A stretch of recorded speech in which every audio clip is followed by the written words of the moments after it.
If you are hesitant to try video because it just seems weird, relax. You're not alone. It seems weird to everyone at first. My first attempts with video were certainly laden with the weirdness factor.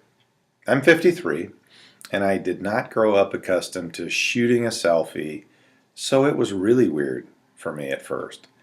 It felt weird to even do it, but then to watch myself on tape, my first reaction was definitely strange. I couldn't decide what I hated more, how I sounded or how I looked. You probably will have that same feeling, but don't let that deter you from trying it. That reaction will go away, I promise. It takes a couple of dozen views to make that happen, but eventually that feeling will fade. We hear our voices every day, and we see our images in the mirror every day. That doesn't weird us out, at least not most of us. But when it comes to video, that does. Why? Well, there's a reason. When we hear our own voices leaving our body, that's a different sound than what we would normally hear as our voices are bouncing off the walls and traveling back to our ears. It is different to our brains, and different equals weird. The image we see in the mirror is also not the same as the one we see on the video. It's flipped 180 degrees. Since we're not perfectly symmetrical, again, that difference equals weird. After several viewings, our brains begin to consolidate these two different images and blend them together as one. And I can honestly tell you that the difference between the two in my brain doesn't exist anymore. And now my brain simply focuses on the message and the power of the process. I guarantee yours will too. Just power through that initial weirdness. Bringing audio and video into the fight is simply powerful, mega powerful. And we need all the power we can get to gun down the amygdala. Now last, but not necessarily least, is one last ace in the hole that we can tap using CAVT, and it's called Hebbian plasticity. This phenomenon is named after Donald Hebb, a neuroscientist who discovered it in the 1980s. In layman's terms, the phenomenon is simply this: neurons that fire together wire together. This means that when we engage all of these regions in the cortex together in this effort, we're literally wiring millions of neurons together that will all fire together. To put this simply, when we watch the finished tape, we're not only firing the neurons involved in processing that audio and visual in real time, but also the other regions in the brain that were involved in creating the tape. Because we're not just in the tape, we created it. This is very cool.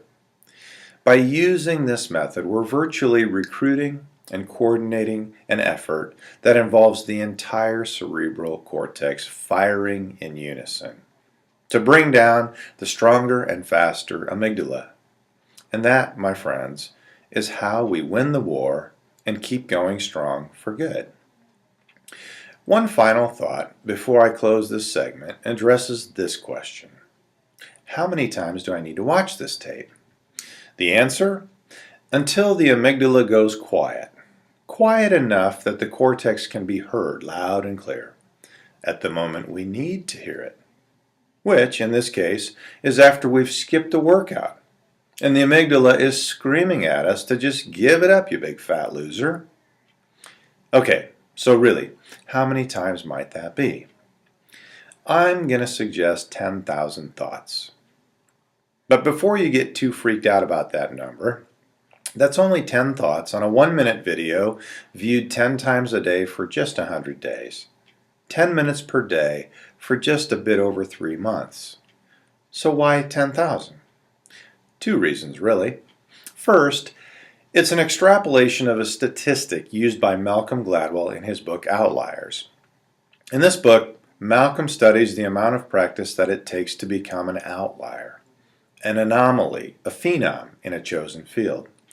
He studied the likes of Michael Jordan, the great basketball player, and Bobby Fischer, the great chess player. His conclusion was that it takes about 10,000 hours of repetition to become an outlier. Using this number as my starting point, I reasoned a couple of things. First of all, this is when they became a phenom, not when they just became decent at it. So I reasoned that Michael Jordan is 10 times as good as I am at basketball, and I can play pretty well. Secondly, we're talking about a concentrated effort. I believe that 1 minute of video, with its 150,000 to 1 ratio to written words, and 93 to 7 ratio body language to written words in communication, has to be worth at least an hour of simply thinking those thoughts. Secondly, this is when I see my clients experience the feeling of crossing that threshold from the amygdala, being the loudest in the cortex, or being the loudest in the brain, to the cortex gaining the upper hand. It's right at about 100 days on average. That's when I have clients who are using this technique tell me, "You're not going to believe what just happened.